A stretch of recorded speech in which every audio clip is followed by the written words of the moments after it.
Muy buenas tardes, les damos la bienvenida a la tercera mesa de estas jornadas de filosofía. Recordamos a cada uno de los ponentes que cuentan con 20 minutos para realizar sus ponencias. Al término de todas las presentaciones habrá un espacio de 30 minutos para las preguntas que los asistentes realicen a través del chat. Damos paso al profesor Giovanni Fernández de la Universidad de Anáhuac, quien nos presentará su ponencia Analogía y Causalidad, reflexión acerca de la libertad creatural a partir de la influencia de Tomás de Aquino en el pensamiento de Eric Sivara. Adelante, profesor Giovanni. Muchas gracias. Bueno, solo agradecer por la iniciativa. Qué alegría, ¿no? Estar festejando los 700 años de canonización de Tomás de Aquino.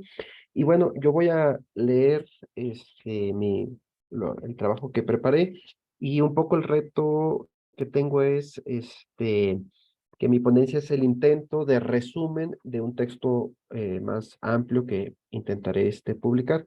Pero bueno, comienzo sin más. Voy a ir leyendo cada subtítulo, ¿no? de la ponencia. Entonces, comienzo con la introducción. A propósito de los 400 años de la fundación del protestantismo, en 1917, el jesuita Eric Shibara se dedicó a estudiar con profundidad las formas germanas del protestantismo. Esto le llevó a confrontarse académicamente con teólogos protestantes, particularmente con su amigo Karl Barth, entre otros, por ejemplo, Harnack, quien en su teología dialéctica, es decir, Karl Barth, fomentó una concepción de la absoluta trascendencia de Dios respecto del mundo. Consideró en efecto que el tránsito del ateísmo a la religión se justifica solo en virtud de una analogía de la fe. Esta postura se explica como una revelación sobrenatural de tipo existencial plenamente autosuficiente, a saber, como opuesta a la analogía retomada por Eric Shibara. Es por este motivo que el jesuita busca retomar la doctrina de la analogía del ente, la participación y la causalidad de Tomás de Aquino, puesto que el jesuita encuentra en el Aquinate uno de los autores propiamente católicos, ya que, cito, la analogía propia del concepto católico de Dios implica una tensión misteriosa entre lo semejante y lo desemejante, correspondiente a la tensión entre el Dios en nosotros y el Dios sobre nosotros. En el concepto protestante de Dios, la semejanza se suprime por completo. Parece pertinente aquí describir qué y cómo comprende Eric Shibara la analogía del ente en su propuesta titulada Metafísica Creatural. Para esto es necesario detenerse en la conclusión del parágrafo 6 de su obra máxima, Analogía de Entes, de 1932. Ahí Shibara explica la analogía en términos de sus dos modelos tradicionalmente tomistas, a saber, la analogía de atribución y la analogía de proporcionalidad. La primera analogía la entiende como un ordenamiento a uno. La segunda analogía la comprende como una relación de alteridad recíproca. Según Shibara, la analogía de atribución enfatiza un grado de similitud de Dios como fundamento de todo, en la medida de que la criatura humana puede señalar hacia un fundamento como causa de sus perfecciones. La analogía de proporcionalidad enfatiza la diferencia porque esta analogía habla de dos proporciones radicalmente diferentes. Por un lado, la criatura en su unidad en tensión de esencia y existencia. Por otro lado, Dios como identidad de esencia y existencia, ¿no? Subtítulo 2, parte 2. El protestantismo y la anulación de las causas segundas. Se puede observar que los esfuerzos intelectuales y académicos de Eric Shibara dentro del espíritu tomista se enmarcan en toda la década de los años 20 del siglo XX, intentando entablar un diálogo con las novedades del mundo teológico y filosófico de su tiempo, a saber, el surgimiento de la teología dialéctica de Karl Barth y el luteranismo agnóstico de Harnack. Solo me voy a ocupar aquí de Karl Barth. Con relación a la teología dialéctica, Shibara observó que los teólogos protestantes afirmaban en sus postulados que Dios no actúa como causa primera con y en las criaturas como causas segundas, sino que Dios actúa inmediatamente y sin ellas. En otras palabras, lo que está en cuestión aquí, desde la perspectiva católica de Shivara, es el alain, es decir, las tres solas, ¿no? La sola fe, la sola gracia y la sola escritura, de la doctrina luterana de la Alleinwirksamkeit, la absoluta eficacia de Dios. Las consecuencias antropológicas sobre esta perspectiva son descritas por Shivara en un texto titulado Dios en nosotros y sobre nosotros, con las siguientes palabras. Cito, se devalúa un lado de la fórmula Dios en nosotros y sobre nosotros, y se privilegia el Dios sobre nosotros. El resultado es un concepto completamente diferente de Dios, Dios entendido solo como Dios sobre nosotros. Se convierte, por así decirlo, en la esencia de la criatura. La criatura entonces se reduce a una aparición sin esencia del Dios en nosotros, que es el único, real y eficaz. Cierro la cita. Shivara observa que la perspectiva de la teología dialéctica acentúa la diferencia entre Dios y la persona humana, a saber, el Dios sobre nosotros, intentando disolver la semejanza, es decir, el Dios en nosotros. Mientras que la perspectiva de Shivara con relación a la semejanza es comprendida a partir de Tomás de Aquino, por ejemplo, en la Suma Teológica, parte primera, cuestión 4, artículo 3, se asegura, cito, así todas las cosas en cuanto seres son semejantes a Dios como principio primero y universal de todo ser. Cierro la cita. Siguiendo la lógica de Tomás de Aquino, Shivara asegura que en virtud de que cada criatura subsiste en una proporción dinámica de actualidad y potencialidad, cada persona disfruta no solo de una existencia única, sino también de una eficacia propia,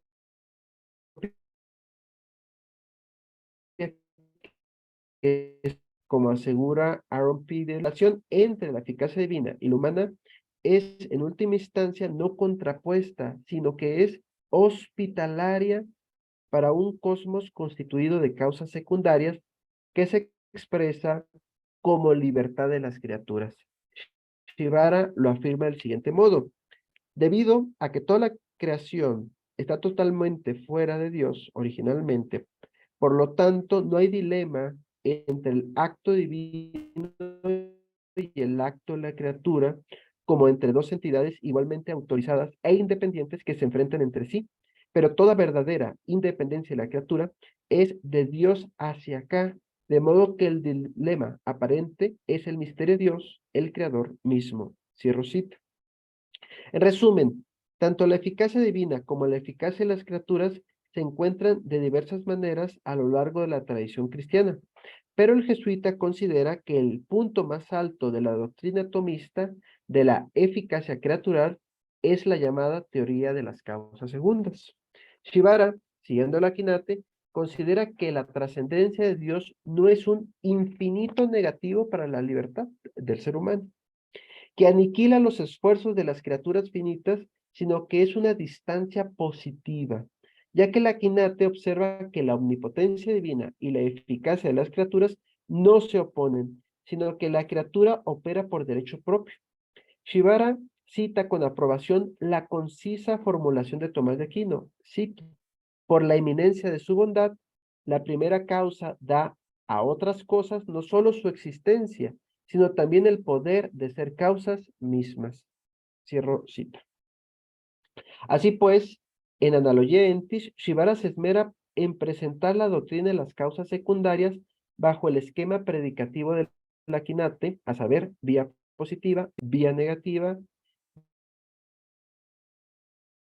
vía eminencia. De acuerdo con la vía positiva, corresponde a la eficacia causal de la criatura, que se ve como participación de la base divina y por tanto consecuencia de una relación positiva con Dios.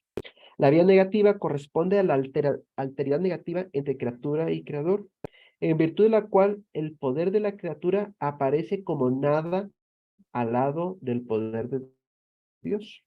Y la vía eminencia corresponde a la coincidencia de los dos movimientos positivos y negativos,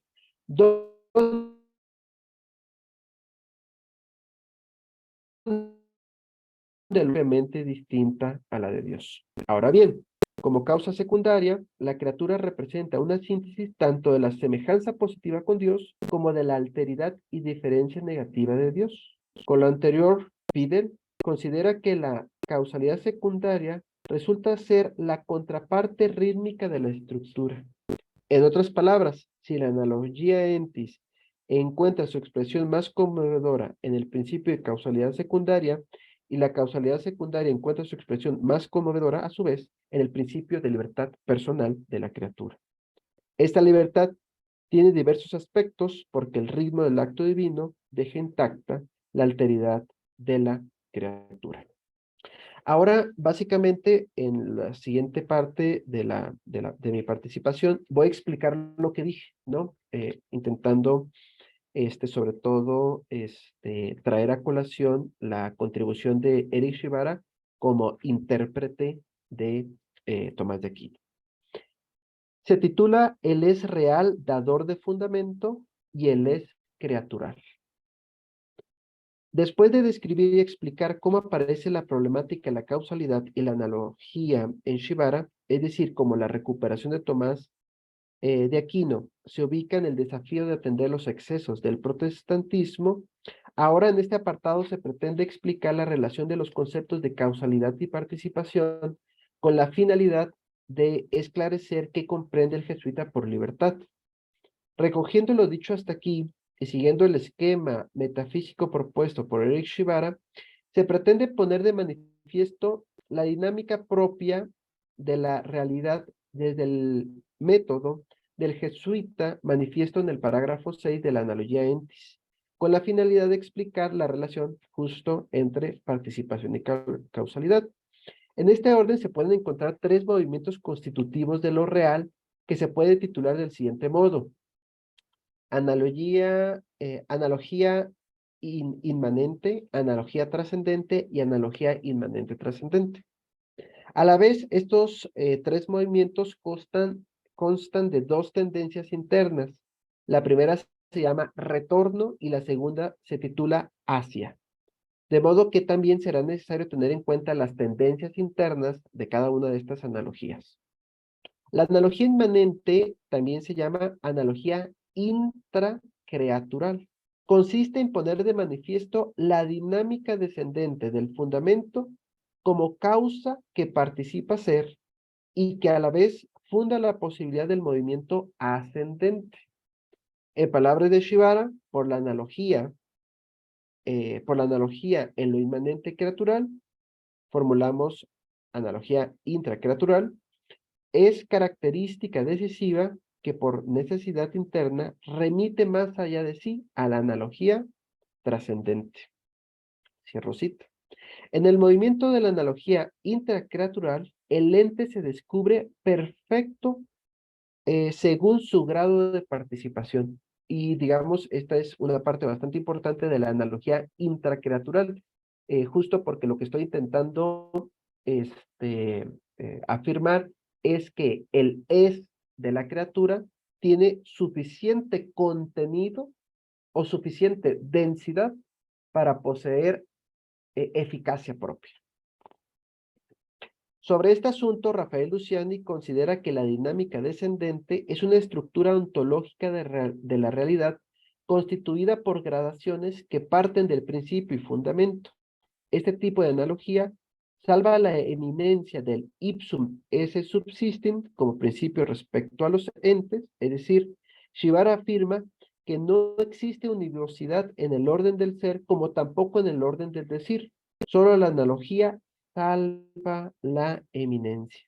Se trata de un principio que exalta la perfección del ente y a la vez manifiesta su limitación en relación con su creador. La participación implica, consecuentemente, una limitación del acto propio del ente en razón de la potencia, llamada por Shibara posibilidad pura o también carencia en el ser. Es decir, el es de la criatura posee efectivamente una densidad que le permite eficacia, pero a la vez es posibilidad pura en tanto que carencia en el ser. El segundo movimiento se caracteriza por una dinámica ascendente. Shibara la llama analogía trascendente o analogía entre Dios y la criatura. Se afirma que es necesario recurrir a la causalidad para explicar la dinámica interna de lo real. La causalidad implica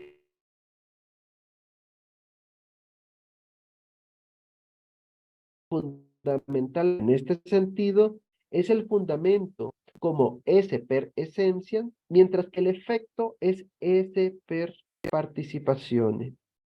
Se puede observar que el efecto propio de la causalidad es el esse y no la esencia, porque el esse es principio de todo lo real, lo que constituye la realidad de todo efecto en cuanto tal. Entonces, la causalidad destaca el origen de lo real y el orden jerárquico de la realidad, en la cual se muestra una relación hacia la causa última.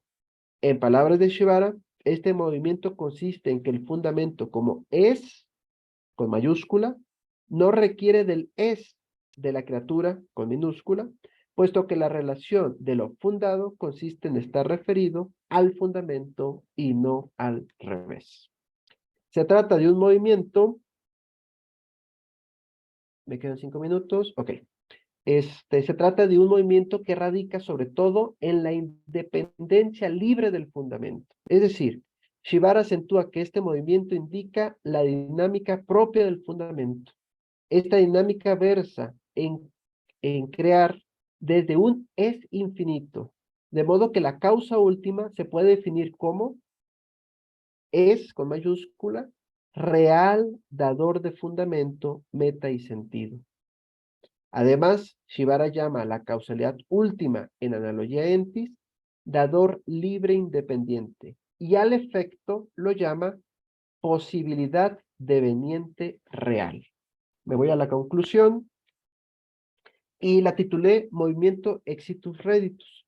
Lo que sale a la luz filosóficamente de las consideraciones teológicas y metafísicas de Shibara es una visión de la persona como inseparablemente unida a lo trascendente como su fundamento.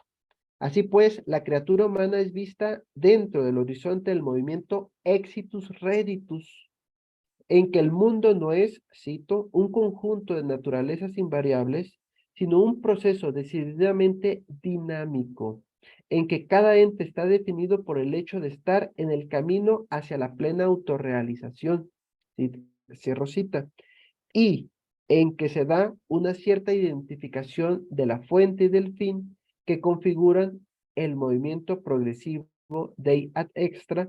Tal es la visión de Tomás de Aquino que Shibara mantiene como suya. Posteriormente, en la obra Analogia Entis, como ya se ha mencionado, la afirmación básica sobre la relación entre creador y criatura consiste en decir que Dios está en sobre la criatura. Esta relación de recíproca alteridad de la inmanencia más íntima conjugada con la trascendencia más radical es lo que llamamos analogía entis, pero también es lo que posibilita en realidad la libertad criatural.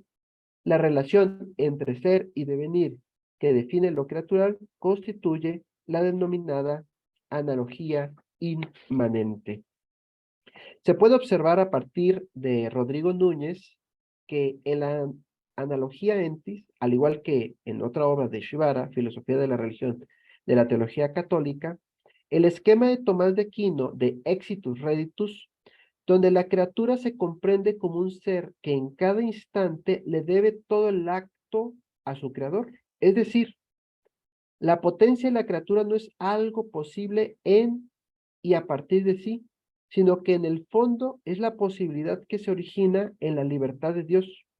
Todas las cualidades de la criatura no son límites irrevocables, fijados en su esencia, sino un punto de detención provisional por la ilimitada libertad de Dios.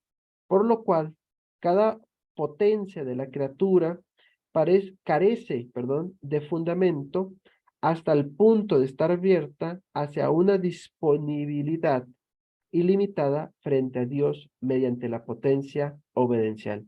Es decir, o en resumen, La libertad para Eric Shibara no es otra cosa que la disponibilidad ilimitada de la criatura hacia lo trascendente, ¿no? Gracias. Muchas gracias, profesor Giovanni, por su ponencia. A continuación damos turno al doctor Camilo Silva de la Universidad Adolfo Ibáñez, quien nos presentará su ponencia Creación o Eternidad, Santo Tomás, Leibniz y el problema del origen del mundo. Profesor Camilo, puede comenzar cuando guste. Muchas gracias a los organizadores, en particular a Francisco, precisamente por la organización de la jornada, y al mismo tiempo aprovecho de excusarme por no haber podido estar presente durante porque bueno, he estado en clases. Quisiera poder compartir, ¿puedo? No sé, Andrés, ¿sí? Ok, ya, gracias. No sé si ahí se está viendo. Por lo menos se está cargando. Ahora sí se ve. ¿Se ve? Perfecto, gracias. Ok. Bien, entonces, bueno, la presentación lleva por título Creación o Eternidad, Santo Tomás Leibniz y el problema del origen del mundo. Y es bueno, busco establecer justamente una relación o una comparación entre la manera en la que Santo Tomás y Leibniz conciben justamente este dilema, porque Leibniz hace referencia a la teoría de Santo Tomás, y bueno, conviene saber hasta qué punto esa forma, esa apelación a Santo Tomás es consistente o no con la doctrina misma de Santo Tomás y con la del propio Leibniz.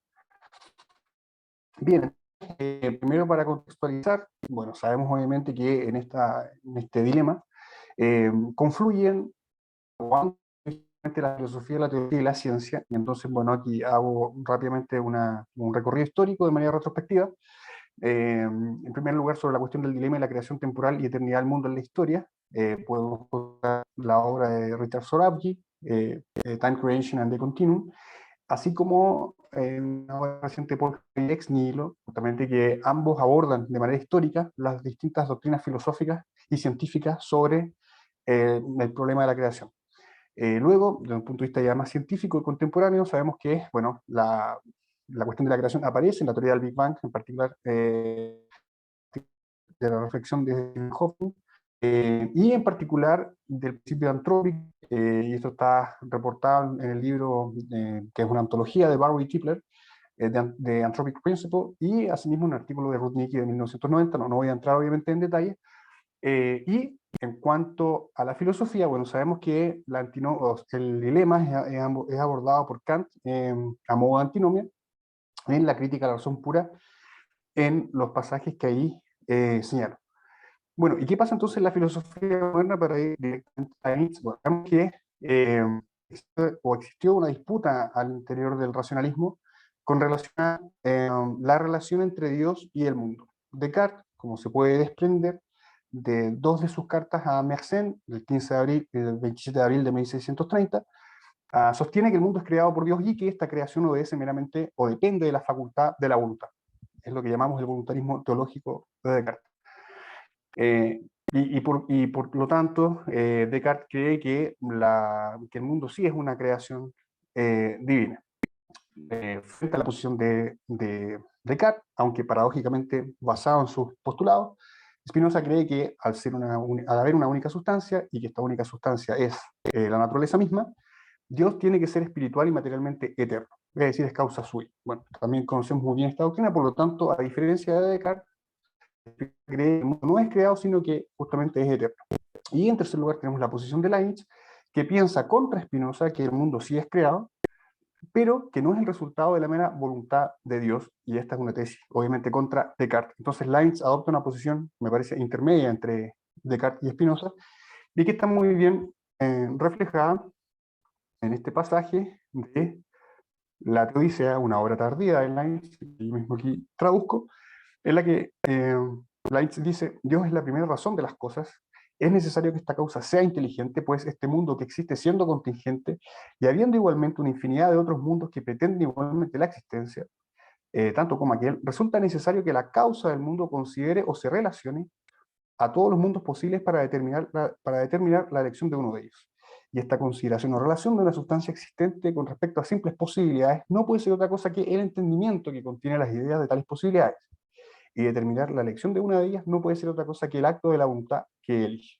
En consecuencia, Leibniz intenta hacer una restitución de la armonía o de la sintaxis ontológica de las facultades divinas con el objeto de demostrar que la creación no depende solamente de la voluntad, sino que también del entendimiento e implícitamente del poder de Dios.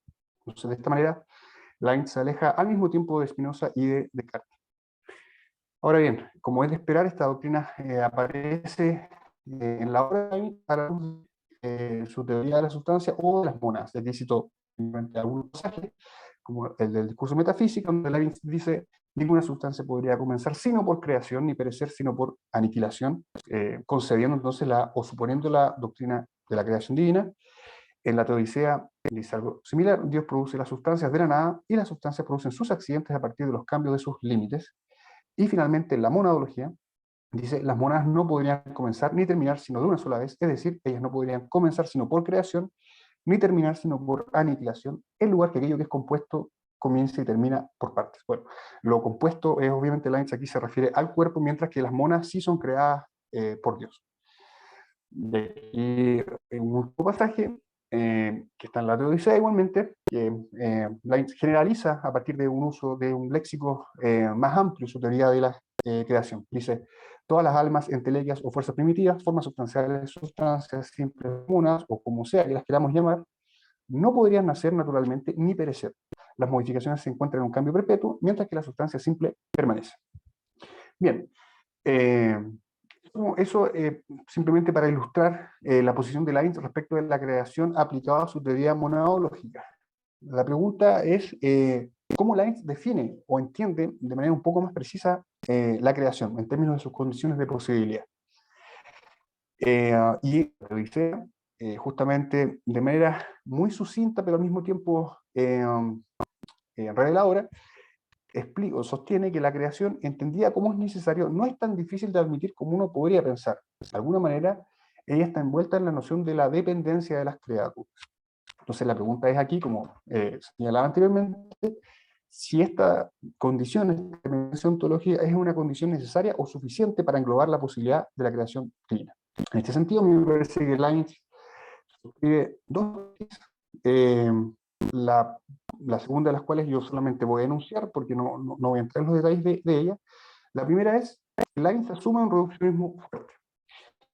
La condición teológica es no solo una condición necesaria, que es el reduccionismo débil, sino también una condición suficiente para entender el significado de creación. Es decir, Leibniz piensa que en un sentido estricto, la creación se reduce a una mera dependencia ontológica. Esta es la tesis que quiero posteriormente mostrar. Y la segunda, que solamente voy a anunciar, es que para Leibniz la creación no es más que una actualización de lo eternamente posible, es decir, un advenimiento de lo posible o de la existencia. Por lo tanto, no hay una creatio ex nihilo. Lo que hay es una emanación eterna, que yo llamo transvolitiva o transracional, de la esencia a partir del mero poder de Dios, quien en virtud de su entendimiento y voluntad, que Leibniz define como, o sea, cuya conjunción Leibniz define como sabiduría, elige el mejor de los mundos posibles, lo que garantiza de algún modo la contingencia. Pero bueno, la segunda tesis es mucho más extensa, no la voy a desarrollar en esta presentación, solamente la primera. Ahora, a mí me parece que en la filosofía de enfoque es distinto. Bueno, esto fue justamente mi problema de mi tesis doctoral, o uno de los problemas que abordé.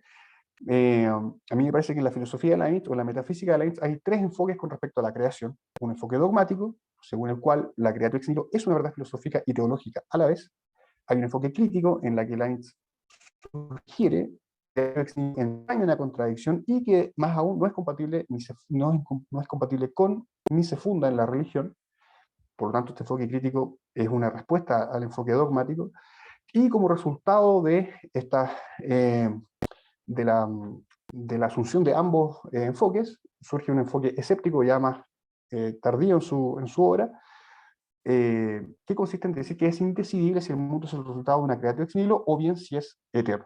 ¿Por qué? Porque Leibniz piensa que efectivamente, y lo pongo en una fórmula analítica muy resumida, que dice que no es posible demostrar que existe un primer instante de tiempo que represente el origen del universo, lo que implicaría entonces pensar que el mundo podría haber sido en efecto eterno, o que este mundo puede ser eterno. ¿Okay?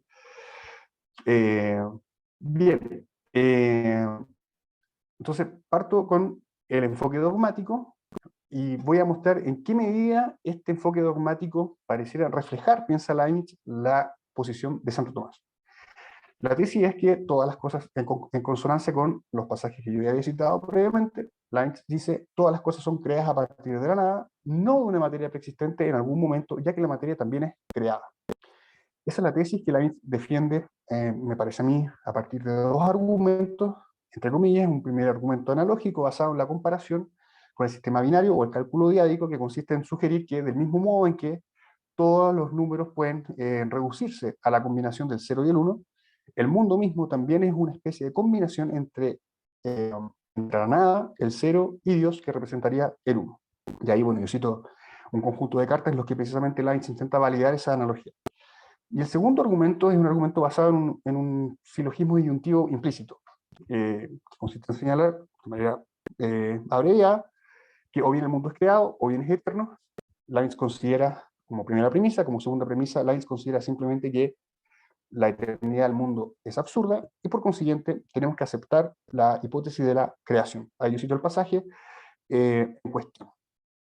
Bien, esta es la posición, el enfoque dogmático de Leibniz, y él defiende además desde un punto de vista de la religión. Por ejemplo, en esta carta a Clarke, que es el discípulo de Newton, o el portavoz de Newton, dice Leibniz a Clarke, hay milagros que están reservados solo a Dios y que sobrepasan todas las fuerzas naturales, tal es el de crear o aniquilar. En fin, hay otros pasajes de la misma naturaleza, y dice Leibniz, solo la revelación, en otro escrito, solo la revelación puede enseñarnos el comienzo del universo. Santo Tomás y otros grandes doctores han juzgado que este dogma no puede ser demostrado solo por la razón. Efectivamente, esta es una tesis que Santo Tomás sostiene, y por lo tanto, entonces, me parece pertinente examinar la posición de Santo Tomás con el objeto de evaluar esa comparación. Bueno, como sabemos, o bueno, en todo caso, ustedes mucho mejor que yo no soy tomista en sentido estricto, Santo Tomás distingue tres posibilidades interpretativas respecto del dilema de la creación o eternidad del mundo. La primera es que la tesis de la eternidad del mundo es verdadera, es la que está a la izquierda de la pantalla, y que consiste en aseverar que el mundo no pudo haber sido creado y es consiguientemente necesaria e indiscutiblemente eterna.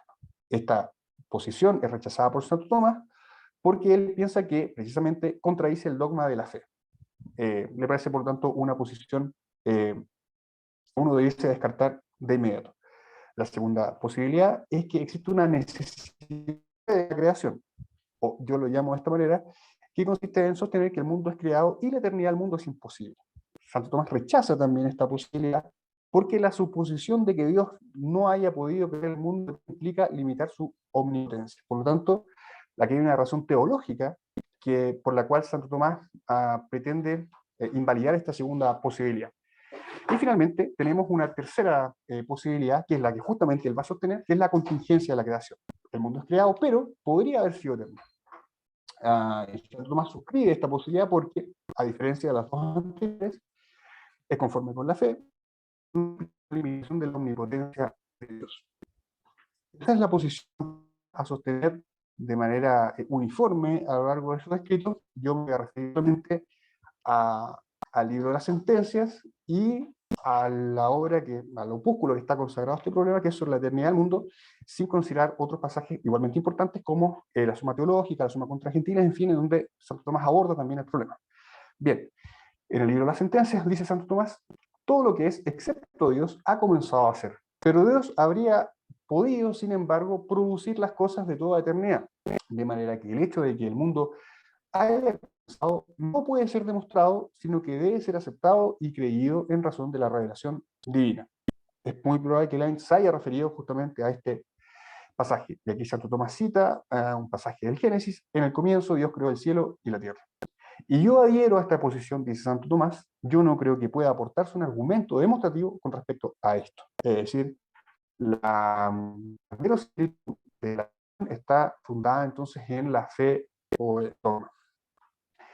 Una posición semejante es la que Santo Tomás sostiene en la eternidad del mundo. Dice, habiendo supuesto, según la fe católica, aquí el argumento es un poco es invertido con relación al otro, porque aquí parte justamente del hecho o del supuesto de la fe. Habiendo supuesto, según la fe católica, que el mundo tuvo un comienzo en la duración, surge la pregunta de si el mundo podría haber existido desde siempre. Si ellos entienden el sentido en que algo fuera de Dios ha podido existir desde siempre, como si pudiera haber alguna cosa que no haya sido hecha por él, se trata de un error abominable, no solo en relación con la fe, sino también entre los que confiesan y prueban que todo aquello es de algún modo, y prueban que todo aquello que es de algún modo no puede existir, sino en tanto que causado por aquel que, en el grado más alto y con toda verdad, tiene el ser. Lo que resta por examinar, a lo que está justamente consagrada esta obra, es si ello puede entenderse en el sentido en que algo ha podido ser desde siempre, pero que ha, sin embargo, sido causado por Dios según la totalidad de lo que está en él. Este pasaje, de manera tal vez no tan clara como el anterior, da cuenta de que finalmente Santo Tomás adopta esta posición intermedia, podemos decir, porque piensa que la creación tiene un carácter contingente y no necesario. Sí, bueno, ahora quiero volver a Leibniz para mostrar de qué manera, o sea, si esta concepción de Tomás calza justamente con la que el mismo Leibniz sostiene. Mi hipótesis es que, pese a lo que Leibniz dice, hay una disparidad entre ambas. Entonces, ¿en qué consiste el enfoque crítico de la creatio ex nihilo en Leibniz? Es un escrito de 1696, no entrar en los detalles sobre el texto mismo. Lo importante es justamente el trasfondo y la argumentación que allí Leibniz sostiene. En este texto, él escribe, cito, la creación a partir de la nada, creatio ex nihilo, no está fundada en la Santa Escritura, sino más bien en una cierta tradición que, aunque susceptible de ser bien entendida, no está exenta de error. Es verdad que el caos, los átomos o alguna otra materia a partir de la cual el mundo fue hecho, no existían de manera coeterna a Dios. No obstante, en rigor, es falso que el mundo haya sido hecho a partir de la nada, como si lo hubiese sido hecho a partir de una cierta materia. Es una verdad eterna que nada puede ser hecho a partir de la nada, ex nihilo nihil fieri. Las cosas visibles, visibilia, están hechas a partir de las cosas invisibles, invisibilibus. Esto quiere decir que en la realidad eminente de lo de Dios, los germes, utiliza la palabra sémina, de este mundo corporal han estado eternamente ocultos, de una cierta manera ideal o espiritual, y a partir de los cuales, en cierto momento, al y cuando él, es decir, el mundo corporal, fue producido y eyectado. Entonces vemos que critica radicalmente la posibilidad de la creatio ex nihilo, que él juzga entonces como imposible, contradictoria o absurda.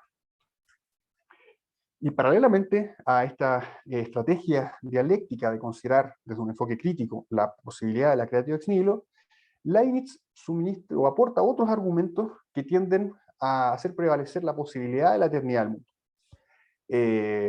Por una parte, mostrando que hay una trascendentalidad o una trascendencia, una distinción entre las criaturas y Dios, no hay monismo o panteísmo con el caso de Spinoza, y por otro, justamente que hay dependencia ontológica. Son dos condiciones que él intenta siempre respetar. Entonces, en un cuarto escrito a Clark, Leibniz dice, aquellos que han admitido la eternidad del mundo, o al menos como han hecho ciertos célebres teólogos, la posibilidad de la eternidad del mundo, no han negado por ello su dependencia con respecto a Dios. Es decir, de manera indirecta, o podemos decir incluso vaga, Leibniz parece suscribir la posibilidad de que pensemos la creación como una, o sea, que pensemos la posibilidad de la eternidad del mundo a condición de que preservemos la dependencia ontológica. Y en otro pasaje, en un escrito anterior, dice, incluso suponiendo el mundo eterno, no podríamos evitar la necesidad de admitir que la razón última de las cosas está más allá del mundo, que es Dios mismo. Leibniz piensa que podemos concebir la hipótesis de la eternidad del mundo a condición, como decía, de preservar la dependencia ontológica y la distinción, una distinción real. Bien, entonces, a mí me parece que existe un conflicto o hay una colisión entre este enfoque dogmático, en que Leibniz cree que la creación está garantizada por la fe, y este enfoque crítico, en que cree que la creación es una contradicción, y de la conjunción de ambos enfoques, que son inconsistente, naturalmente surge lo que me parece a mí, o lo que yo llamo un enfoque escéptico, y que está muy bien descrito en esta carta a Bouquet de 1714, es decir, ya hacia el final de la Vía Leibniz, en donde él revela, confiesa la imposibilidad de demostrar o de decidir alguna de ambas hipótesis. Dice Leibniz, en un largo pasaje, yo aquí lo sintetizo, lo abrevio, perdón. Es posible formar dos hipótesis. Una, que la naturaleza es siempre igualmente perfecta, y otra, que ella crece siempre en perfección. Leibniz asocia, por lo tanto, el problema de la eternidad al de la perfección del mundo. Si ella, la naturaleza, es siempre igualmente perfecta, pero de manera variada, es más verosímil que no haya un comienzo. Pero si ella creciera siempre en perfección, esto podría nuevamente explicarse de dos formas, a saber, siguiendo la hipótesis según la cual no habría comienzo, y los instantes o estados de este mundo crecerían en perfección desde toda la eternidad, pero siguiendo la otra hipótesis habría habido un comienzo. Y Leibniz concluye, yo aún no veo la manera de hacer ver demostrativamente lo que uno debe elegir a partir de la sola razón.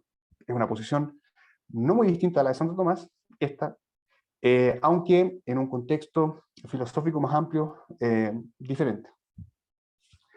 Bueno, la pregunta es justamente para abordar la comparación de ambas doctrinas, y sí, Santo Tomás y Leibniz coinciden en torno al dilema de creación y eternidad del mundo.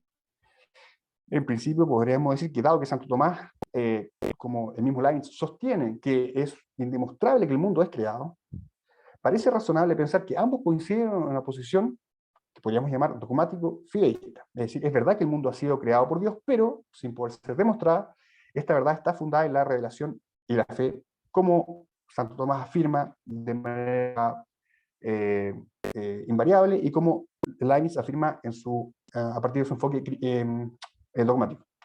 Sin embargo, puesto que Leibniz no solo sostiene que la creación en tanto que creatio ex nihilo es inevitable, sino que es contradictoria o absurda, y a fortiori falsa, su posición parece irreductiblemente diferente de la de Santo Tomás, contrario a lo que él mismo piensa.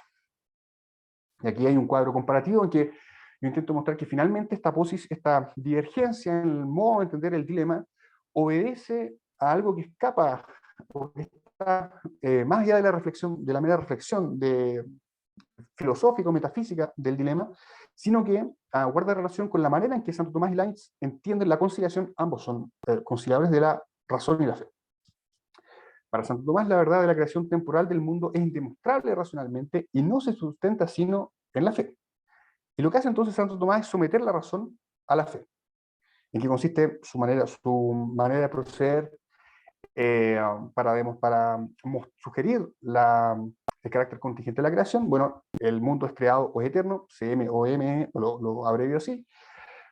Luego Santo Tomás evoca la necesidad de la omnipotencia de Dios como un atributo necesario, ciertamente, de ser perfecto. Y lo que dice Santo Tomás es que es verdad que la eternidad del mundo es posible, pero dado que es solo posible, y no necesaria ni imposible, la doctrina de la creación del mundo es contingente. Leibniz procede de otra forma. Para él no es posible la creación del mundo, pero de hecho, más allá de eso, la creación del mundo en tanto creatio ex nihilo es absurda, como vimos en el pasaje evocado a propósito de su enfoque crítico. Lo que hace Leibniz es al revés, es someter la fe a la razón. Entonces, frente al dilema de si el mundo es creado o eterno, CM o EM, y la hipótesis o el supuesto, la premisa de que la creatio ex nihilo es imposible, tenemos que entonces asumir que la eternidad del mundo es posible, o que de hecho es necesaria. Concluyo con esto, creo que estoy más o menos justo en el tiempo.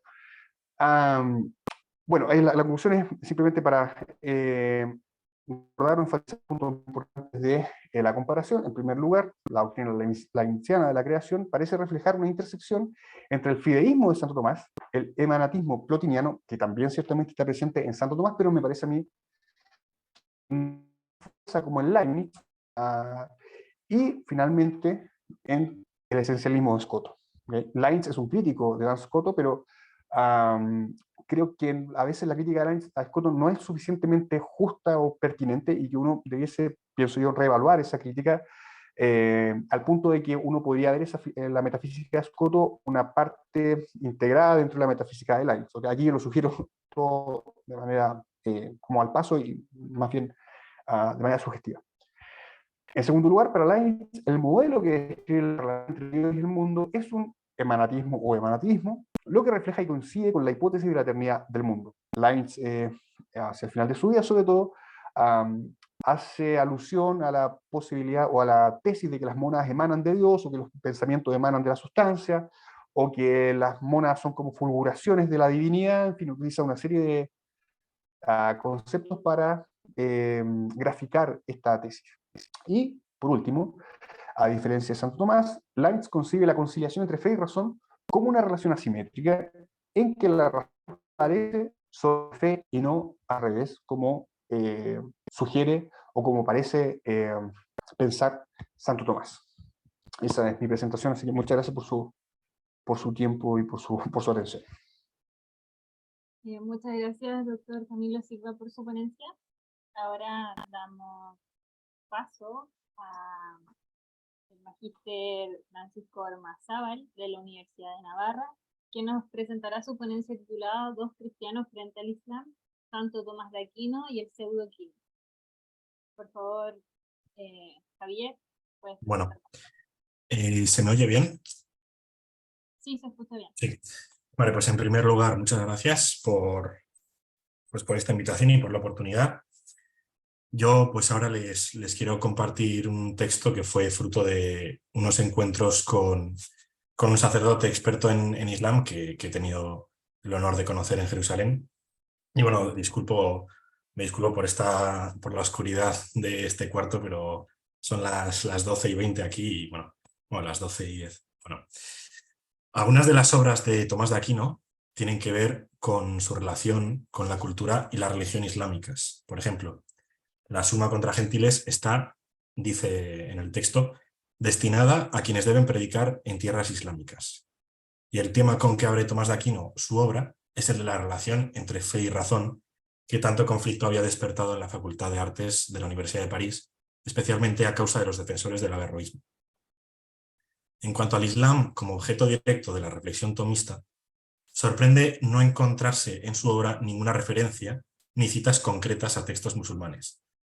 Aunque este hecho pueda quizás explicarse suficientemente por la popularidad de los temas tocados por Tomás sobre el Islam, bien conocidos por todos en su tiempo, los juicios tomistas contra el Islam coinciden latentemente con un texto, poco conocido todavía, que podría incluso considerarse el primer tratado de literatura antiislámica.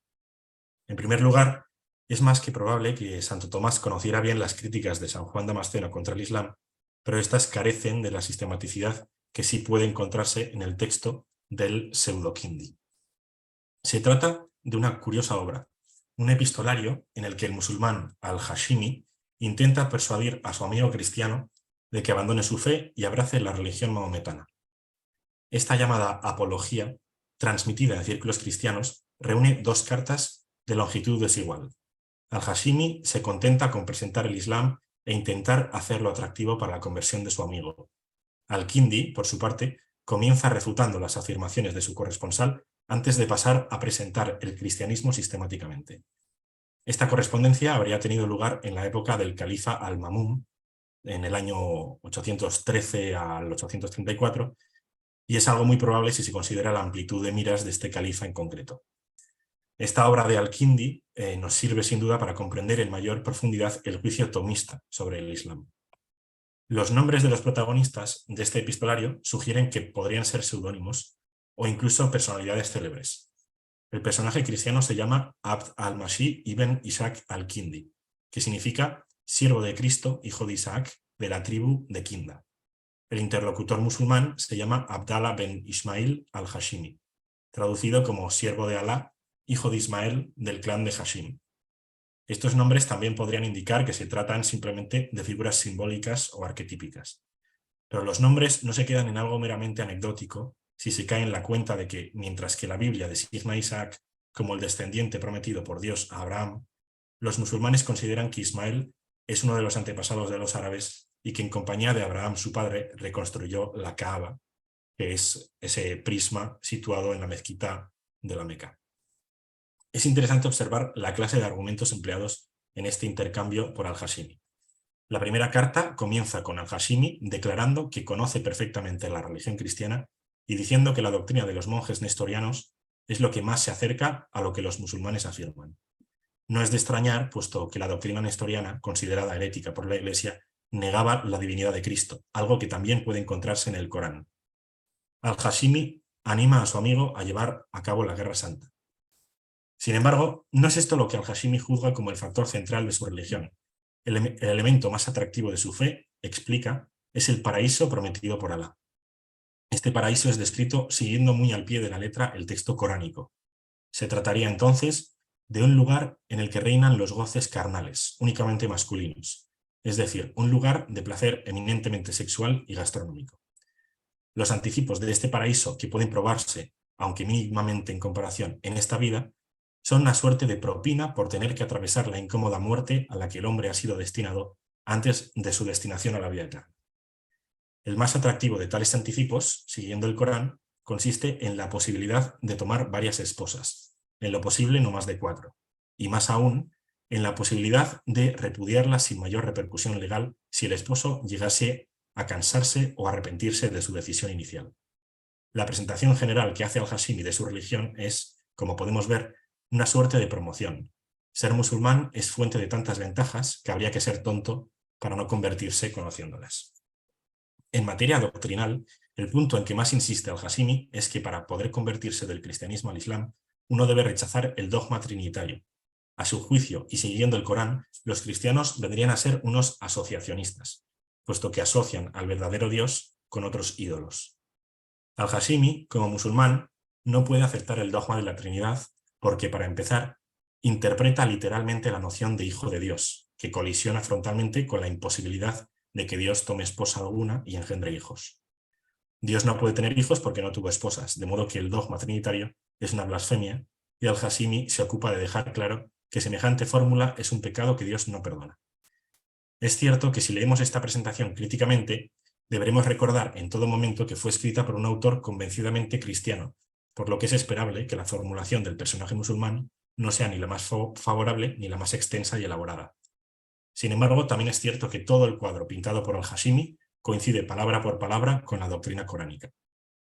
Como podríamos esperar, la respuesta del pseudo-Kindi es mucho más elaborada y busca desarticular minuciosamente todas y cada una de las afirmaciones coránicas. Un tema central es, como no podía ser de otra manera, la defensa del dogma trinitario, elemento integral de la fe cristiana que había constituido la principal diana de Al-Hashimi. No sin cierta ironía, comienza el pseudo-Kindi su respuesta en el nombre del Padre, del Hijo y del Espíritu Santo. Lo primero que alega el personaje cristiano es que la interpretación musulmana del dogma trinitario en realidad se basa en una idea elaborada por Wahb bin al-Munabi, Abd Allah bin Shalom y Kabalabar, unos estudiosos judíos que, según Al-Kindi, tuvieron mucho que ver con la formación religiosa de Mahoma. Por otro lado, Al-Kindi también cuestiona la autoridad de Mahoma, y de un modo que coincide totalmente con la crítica de San Juan Damasceno y varios siglos después con la crítica tomista que hallamos en la Suma contra Gentiles. En primer lugar, Mahoma es acusado de degeneración sexual, origen de toda una larga lista de crímenes, violaciones, incestos, secuestros, asaltos, asesinatos. En segundo lugar, Al-Kindi hace levantar las sospechas sobre el supuesto don de profecía de Mahoma. Dice Al-Kindi: haznos saber ahora, respecto de tu maestro, a quien atribuyes el don de profecía, qué profetizó, qué profecía pronunció, por qué merece para ti y de las personas sensatas el título de profeta y cuál es la prueba de ello. Al preguntar por las pruebas de la condición profética de Mahoma, Al-Kindi apunta a la sospechosa falta de milagros que en la vida de Mahoma brillan por su ausencia. El propio Mahoma dijo: Dios tiene ciertamente poder para hacer descender una señal. Incluso dijo: dirán, ¿por qué no se le envía una señal de su Señor? A diferencia de Jesús, los milagros no fueron un signo del ministerio de Mahoma. No fue hasta 150 o 200 años después de la muerte de Mahoma que sus seguidores inventaron milagros y se los atribuyeron a él. Una pregunta muy interesante que se hace el pseudo-Kindi en un punto de su obra es que, si es cierto que la religión islámica es un desvarío, entonces, ¿cómo es posible que gane cada vez más adeptos? Dice Al-Kindi que entre los factores encontramos que el Corán es presentado como un libro de redacción, pureza y estilo perfectos, pero simplemente porque pasa por mano de iletrados que no podrían imaginar nada mejor escrito.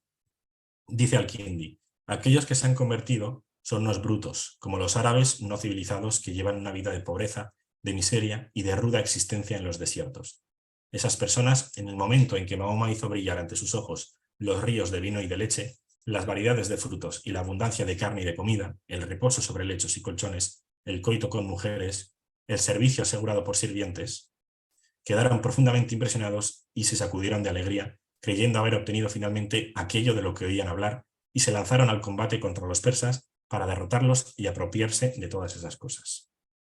Y así sucede con aquellos que se han entregado a los deseos carnales, que se han vuelto hacia el mundo, sus placeres y sus seducciones en busca de una felicidad mínima, pasajera, efímera y fugaz, abandonando una gran felicidad duradera, permanente, ininterrumpida y sin fin que está en el otro mundo. Estos pasajes de la obra de Al-Kindi son, como veremos, sorprendentemente parecidos a los que pueden encontrarse en el final del capítulo 6 del libro 1 de la Suma contra Gentiles. Hay varios elementos que, siguiendo esta pequeña obra apologética, podrían considerarse como las mayores diferencias entre el Islam y el cristianismo. El cristianismo, podríamos resumir, afirma que Dios tiene una naturaleza divina y tres personas, unidas en el amor expresado por la donación de las personas divinas y asimismo en la encarnación del Hijo. Ya solo esto, principio básico, es frontalmente rechazado por el Islam en su negación de la Trinidad, en la carencia casi total de una perspectiva sobrenatural y en la negación de la divinidad de Cristo. También los principios éticos que se siguen de estos son negados. El hombre, habiendo sido creado a imagen y semejanza de Dios, está llamado al amor, a una salida de sí que constituye la caridad, virtud moral más importante de la ética cristiana y virtud precisamente ignorada por el Islam, exaltador de la corporalidad. El Islam es, además, en palabras de Al-Hashimi, una religión fácil de practicar, al contrario que el cristianismo, cuyas dificultades son tanto teóricas como prácticas. Puede que Tomás de Aquino pensase en todas estas confrontaciones irreconciliables cuando juzgó al Islam con tanta dureza. Quizás él también pensase con Al-Kindi que la distancia entre ambas religiones era tan grande que un diálogo interreligioso podría llegar a ser perjudicial para la fe, algo que explicaría la incorrección política de los juicios del dominico. Además, y por último, es muy improbable que la lectura de San Juan Damasceno fuese la única fuente sobre el Islam manejada por Santo Tomás, no solo por resultar insuficiente, sino sobre todo porque las líneas de Santo Tomás en la Suma contra Gentiles constituyen una condensación más fiel al espíritu del Pseudo-Kindi que lo que podría desprenderse de la lectura de la 100ª herejía de San Juan Damasceno. En el capítulo 6 del primer libro de la Suma contra Gentiles, Tomás explica las razones del éxito de la religión cristiana, tanto por sus frutos civilizatorios como por el número de creyentes que suscitó desde el principio. Aquí, Tomás realiza una detallada descripción de todos los elementos que han hecho de la religión cristiana un edificio seguro, en el que se puede crear con múltiples garantías, y es a esta descripción a la que luego se opondrá el Islam. Tomás comienza tocando un punto esencial en la doctrina católica, la razonabilidad de la fe. Y no necesariamente se refiere solo a la capacidad de razonar sobre la esencia y la existencia de Dios, sino más simplemente a los signos que hacen del cristianismo una religión en la que se puede creer perfectamente sin renunciar a la experiencia humana, a la historia, a la razón y a cualquier atributo crítico humano. Dice Tomás: los que asienten por la fe a estas verdades que la razón humana no experimenta, no creen a la ligera, como siguiendo fábulas, como se dice en la segunda carta de San Pedro. La divina sabiduría, que todo lo conoce perfectamente, se dignó revelar a los hombres sus propios secretos y manifestó su presencia y la verdad de la doctrina y de la inspiración con pruebas claras, dejando ver sensiblemente con el fin de confirmar dichas verdades, obras que excediesen el poder de toda la naturaleza. Con estas pruebas, Tomás apunta justo después a la curación milagrosa de enfermedades, la resurrección de muertos, la mutación de cuerpos celestes y otra clase de milagros, entre los que se destaca uno muy particular: la inspiración de los entendimientos humanos, de tal modo que los ignorantes y sencillos, llenos del Espíritu Santo, consiguieron en un instante la más alta sabiduría y elocuencia. Por todos estos motivos, dice el teólogo, muchísimos hombres cultos e incultos llegaron en muy poco tiempo a adherirse a la fe cristiana. Es especialmente interesante la puntualización que hace Tomás, no por la violencia de las armas, ni por la promesa de deleites, sino lo que es aún más admirable, en medio de grandes tormentos, en donde se da a conocer lo que está sobre todo entendimiento humano y se coartan los deseos de la carne y se estima todo lo que el mundo desprecia. Ya solo con esto se coloca el cristianismo en un contraste diametral frente a la religión mahometana. Tal como decía Al-Hashimi en su defensa del Islam, La vía islámica de cumplir la voluntad de Dios consiste en asaltar a los detractores del Islam, en hacer la guerra a los infieles rebeldes, en combatir a los politeístas con la espada, el cautiverio y el pillaje hasta que se conviertan a la religión divina y den testimonio de que no hay más divinidad que Alá y que Mahoma es su servidor y apóstol. Es decir, si es propio del cristianismo ser abrazado por los milagros experimentados o por la inspiración del Espíritu Santo, pero nunca por la vía de la fuerza, esta es precisamente la manera musulmana de creer, no solo en tanto que la violencia funciona como manera característica de hacer creer, sino también en tanto que la creencia personal responde a factores de temor y miedo a Dios. Como decíamos, no es que esta versión del Islam dada por al-Hashimi sea una interpretación personal o un truco del apologista cristiano. El propio Corán, cuya lectura debe ser, según se interpreta en el mundo islámico, exclusivamente literal, insiste en la violencia y el temor como formas de llevar a la fe y de experimentarla. Uno de los teólogos islámicos más influyentes, Al-Ghazali, en el siglo XII explicó y justificó esta característica esencial del Islam como parte de la voluntad de Dios. Dice Al-Ghazali: la mayoría de los infieles se hicieron musulmanes bajo la sombra de la espada, pues con la espada y la lanza de Dios hace realidad lo que no se consigue a través de la prueba. Además, estas palabras de Tomás de Aquino colocan el foco de atención también en la condición sobrenatural de la fe y la praxis cristianas, como apuntaba ya al-Kindi al acusar a su amigo de no valorar la verdadera felicidad supraterrenal. Dirá Tomás: es el mayor de los milagros y obra manifiesta de la inspiración divina el que el alma humana asienta a estas verdades, deseando únicamente los bienes espirituales y despreciando lo sensible. Contrariamente, la religión musulmana exalta los placeres terrenales, el sexo, la comida y las riquezas. Con toda esta descripción realizada, que encapsula los principales factores del éxito cristiano, Tomás de Aquino ha desplegado ya un paradigma al que poner frontalmente el Islam. Punto por punto, los elementos centrales tratados sobre el cristianismo hallarán su paralelo contrario en la historia de la religión mahometana. Dice Tomás: siguieron en cambio un camino contrario los fundadores de falsas sectas como Mahoma, que sedujo a los pueblos prometiéndoles los deleites carnales, a cuyo deseo los incita la misma concupiscencia. En conformidad con las promesas les dio sus preceptos que los hombres carnales son prontos a obedecer, soltando las riendas en deleite de la carne. No mostró tampoco prodigios sobrenaturales, único testimonio adecuado de inspiración divina. No sin razón había comenzado el capítulo Tomás de Aquino diciendo que los cristianos no empezaron a creer a la ligera o siguiendo ingeniosas fábulas. Tomás es muy consciente de que una serie de dogmas pueden ser aceptados acríticamente, por lo que insiste en que el cristiano tiene multitud de razones para creer y en que las más flagrantes son los milagros, que por ello marca como sellos de garantía para creer. En cambio, la falta de milagros en la vida del profeta Mahoma y en la historia general del Islam debilitan su credibilidad considerablemente. De hecho, ante la falta de milagros por parte del llamado sello de los profetas o último profeta, el Corán insiste en que no han de buscarse milagros, puesto que el cometido de Mahoma no era más que el de dar a conocer la nueva revelación de Dios. Así pues, ante la demanda de milagros, ante la demanda de garantías, Mahoma desvía la atención y alega o bien que no es esa su misión, o bien que ya ha habido milagros antes de él. Todo esto recuerda muchísimo al diagnóstico hecho ya por al-Kindi. El éxito del Islam tiene que ver con las promesas de grandes placeres terrenales a hombres innobles e ignorantes. Y al igual que al-Kindi, Tomás apunta a otra razón para el éxito musulmán. Quienes no crean por las promesas de deleitar su concupiscencia, creerán por la vía de la fuerza. Dice Tomás: en cambio, afirmó Mahoma que era enviado por las armas, señales que no faltan a los ladrones y tiranos. Más aún, ya desde el principio, no le creyeron algunos hombres sabios, conocedores de las cosas divinas y humanas, sino gente incivilizada que moraba en el desierto, ignorantes totalmente de lo divino, con cuyas huestes obligó a otros, por la violencia de las armas, a admitir su ley. Santo Tomás vuelve una y otra vez a los mismos reproches que encontrábamos en al-Kindi. Los hombres convencidos por Mahoma eran ignorantes, pero aparte de eso, eran pobres y llevaban una vida dura y miserable, lo que facilitaba mucho que se les pudiese seducir con la expectativa de mejorar su calidad de vida y de, en nombre de Alá, invadir tierras con cuyas riquezas no habrían podido soñar nunca. Visto desde esta perspectiva, los primeros fieles musulmanes no estarían ni en posición ni en interés de pedir milagros y seguridad espiritual, sino una seguridad material que se les daría llevando a cabo la yihad. De ahí la expansión del Islam se multiplicaría rápida y exponencialmente a golpe de espada, y para mantenerse se haría uso de fábulas, falsas doctrinas y prohibiciones y censuras que mantuvieran a los fieles en ignorancia.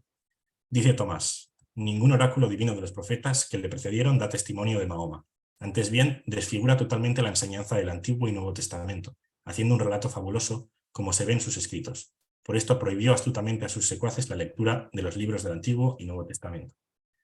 En síntesis, todo este capítulo de la Suma contra Gentiles contiene, a veces no explícitamente, 4 argumentos que niegan la validez de la profecía de Mahoma. En primer lugar, mientras que las verdaderas religiones, al menos en un sentido formal, comportan necesariamente cierta clase de ascesis, la religión de Mahoma simplemente cuenta con una serie de preceptos que está en conformidad con sus promesas de placeres carnales.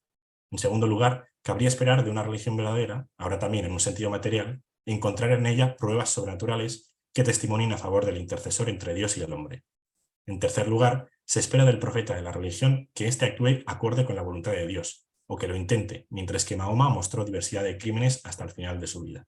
En cuarto y último lugar, si el Islam indicase la última revelación de Dios y llevase la relación Dios-hombre de las religiones monoteístas a su culmen, las Sagradas Escrituras deberían testimoniar a su favor, pero en este caso va en su contra. Y ya concluyendo, ya hemos visto lo paralela que es la crítica de ambos autores al Islam. Su manera de hablar sobre Mahoma coincide casi exactamente y ambos critican los rasgos del Islam basándose justamente en que estos representan lo contrario a los rasgos esenciales del cristianismo. En la apología de Al-Kindi, el análisis filosófico de los términos le permite al autor demostrar que el cristianismo no es intelectualmente absurdo como pretenderían los musulmanes. El autor se mantiene al nivel de una argumentación filosófica que sus interlocutores musulmanes pueden seguir. Todos ellos tienen en común la sabiduría filosófica gracias a la traducción de Platón y de Aristóteles. Intelectuales musulmanes y cristianos participan entonces de un ambiente común, donde la sabiduría es el último referente. También esta idea se encuentra recogida en el capítulo 2 de la Suma contra Gentiles. Dice Tomás que el hombre, en la medida en que se da el estudio de la sabiduría, posee ya de alguna forma la verdadera bienaventuranza. Nos proponemos manifestar la verdad que profesa la fe católica, pero es difícil proceder contra cada uno de los errores contrarios, porque los mahometanos y paganos no convienen con nosotros en admitir la autoridad de alguna parte de la Sagrada Escritura, por la que pudieran ser convencidos, así como contra los judíos podemos disputar por el Antiguo Testamento y contra los herejes por el Nuevo, mas estos no admiten ninguno de los dos. Por tanto, hemos de recurrir a la razón natural, que todos se ven obligados a aceptar, aun cuando en las cosas divinas pueda fallar o sea falible. Después de su defensa de la razonabilidad del cristianismo, Al-Kindi también describe la vida de Mahoma con el fin de mostrar que no era un profeta o un santo, descripción que coincide a la perfección con el texto de Tomás. También, igual que Santo Tomás, habla de la falta de ascesis musulmana y de la carencia de milagros. Por último, Al-Kindi insiste en el contraste entre los musulmanes, cuya ley se revela en el Corán, y los cristianos, para quienes Cristo fue preanunciado por los profetas y todas las escrituras hablan a favor de él. Es verdad que el texto árabe que hemos tratado es obra de un autor cristiano y que por tanto tiene una doble intención de apologética cristiana y de crítica del Islam, pero podemos determinar con seguridad que el trato que recibe el Islam no es en absoluto humillante. El probable origen del pseudo-Kindi lo convierte en una fuente bastante fiable en lo que al mundo islámico se refiere, puesto que se trataría de un autor más que familiarizado con la doctrina musulmana. Además, el marco de la obra es una correspondencia entre amigos, de manera que se afirma la posibilidad de la amistad entre cristianos y musulmanes. No es entonces una pieza de propaganda para humillar a la religión mahometana, sino una obra apologética para tratar de convertir a musulmanes en su propio contexto. Y lo mismo ocurre también en términos de actitud y fiabilidad con Tomás de Aquino. Es sabido que Santo Tomás debe mucho a los grandes escolásticos del Islam. Ellos preservaron y transmitieron las obras de Aristóteles. Sin embargo, había muchas doctrinas que el filósofo no podía compartir. No obstante, siguiendo su metodología del diálogo, tiene muy en cuenta sus opiniones. No importa quién lo ha dicho, sino qué es lo que se ha dicho. Tampoco es razonable concluir entonces que Tomás tuviese prejuicios o cierta animadversión particular que hubiese llevado a anular su juicio, siempre sobrio y ponderado. Y ya termino. Vemos pues la coincidencia en el juicio de dos cristianos separados por siglos de distancia. En ambos observamos un acercamiento al individuo musulmán a la par que un rechazo directo del contenido de su religión. Es así como puede leerse entonces la posibilidad de un diálogo interreligioso, como un interés por acercar al mundo islámico al cristianismo, como una misión llena de parresía. Tanto el pseudo-Kindi como Tomás estarían de acuerdo en que además de tender puentes amistosos entre cristianos y musulmanes, los cristianos deberían buscar, más que la reconciliación de su doctrina con la de los practicantes del Islam, la conversión de estos. Muchas gracias. Agradecemos al magíster Javier Ormazábal y una vez finalizadas las 3 ponencias de nuestra mesa, damos paso a las preguntas que los asistentes han formulado a través del chat. Debido al tiempo, vamos a realizar, voy a leerles una pregunta a cada expositor para que cada uno tenga la oportunidad de explicar un poco más sus ideas. ¿Ya? Primero, comentarios para Camilo de Carlos Casanova. Están bien la presentación de Santo Tomás y la de Leibniz, pero después no sé si ve bien la interconexión. Santo Tomás sostiene que no puede probarse que haya habido un primer instante, como dice Leibniz, pero también sostiene que sí se puede probar la creación. Aquí acaba Camilo incurriendo en un error. Ciertamente Santo Tomás no es fideísta en lo que se refiere a la creación. Por otra parte, la metafísica de Leibniz usa las mismas palabras de Santo Tomás, pero tienen significados radicalmente diferentes. No se puede hacer una verdadera comparación sin examinar los puntos álgidos en que los términos asumen significados divergentes. Bien, sí, no entiendo muy bien la primera, lo divido en 3 puntos los comentarios. La primera objeción, no veo muy bien cómo Santo Tomás podría pensar que la creación es demostrable o que se puede demostrar, porque si ese fuese el caso, tendríamos que aceptar que la creación es necesaria y que por consiguiente la hipótesis de la eternidad del mundo es imposible. Pero justamente lo que Santo Tomás quiere mostrar es que la creación es contingente y que el carácter contingente de la creación es lo que preserva la posibilidad de la eternidad del mundo. Entonces no veo cómo Santo Tomás podría decir al mismo tiempo que la creación es necesaria y que la eternidad del mundo es posible. No entiendo cuál podría ser ese esquema metafísico en el cual se ve esa conjunción. Y por lo mismo, dado que Santo Tomás piensa, bueno, esto yo me va como que yo o como si es religión justamente que tiene esta interpretación, tampoco veo, o sea, dado eso, la posición de Santo Tomás a mí me parece que sí es fideísta, puesto que hace descansar la verdad de la creación, dada su imposibilidad de ser demostrada en la revelación. Es lo que dice precisamente en uno de los pasajes que cité, en particular en el primero, en el libro de la sentencia. Entonces, para Santo Tomás no es demostrable la creación y por lo mismo no es demostrable racionalmente y por lo mismo, si es que la vamos a aceptar, tiene que ser en virtud de la fe. Entonces, respondo a esa segunda objeción. Y en cuanto a la tercera, posición de naturaleza, no puedo entrar en los detalles como de los significados que atribuyen a los conceptos tanto Santo Tomás como Leibniz, y por lo tanto me remití obviamente a hacer este esfuerzo de sugerir los puntos de empleo, pero no sé muy bien tampoco a qué se refiere con los términos distintos o sea, el significado distinto que daría Leibniz a los conceptos que usa Santo Tomás. No entiendo tampoco muy bien. Leibniz habla de figuración la figuración de las monas, la creación de las monas. No sé exactamente a qué se refiere. Si se refiere exactamente al término de creación, yo creo que entienden ambos exactamente lo mismo. Y en cuanto a la terminología propia de Leibniz, justamente es algo que no está presente en la filosofía de Santo Tomás, y mi comparación no, si es que se entendió de esa manera, no quiso obviamente mostrarlo, sugerir eso, porque son conceptos propios de su filosofía en particular. Muchas gracias, doctor Camilo. Tenemos la siguiente pregunta de Ricardo Rivas para el profesor Giovanni. Dice, gracias y felicidades por su presentación, y si puede ahondar o abundar un poco sobre la noción de potencia obediencial y la relación que tiene con la disponibilidad de la persona hacia lo trascendente. Sí, muchas gracias por la pregunta. Creo que es bastante pertinente para hacer ver un poco más sobre el argumento de lo que leí.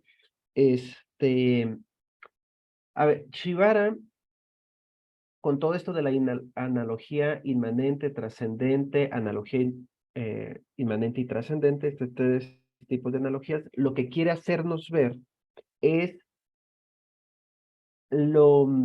la dinámica en la que se encuentra la creación. O sea, está en movimiento, ¿no? Nos quiere hacer ver, pues, que la metafísica no atiende a asuntos de carácter estático, sino algo que está en movimiento, ¿no? Insisto con este asunto, con el asunto del movimiento. ¿Por qué? Porque la potencia obedencial, que es disponibilidad a lo trascendente, ¿no? Según Eric Shibara, que hace una, digamos, lectura de algunos pasajes de Tomás de Aquino, la potencia obediencial entonces es esta disponibilidad a lo trascendente, que significa no otra cosa que el intento de no absolutizar nada de lo inmanente, ¿no? Es decir, cómo Shibara está intentando hacernos ver que todo lo temporal, lo inmanente, está en constante movimiento, y si nosotros tenemos esta disponibilidad a lo trascendente, el efecto inmediato es no absolutizar nada de lo inmanente, ¿no? Pongo un ejemplo breve.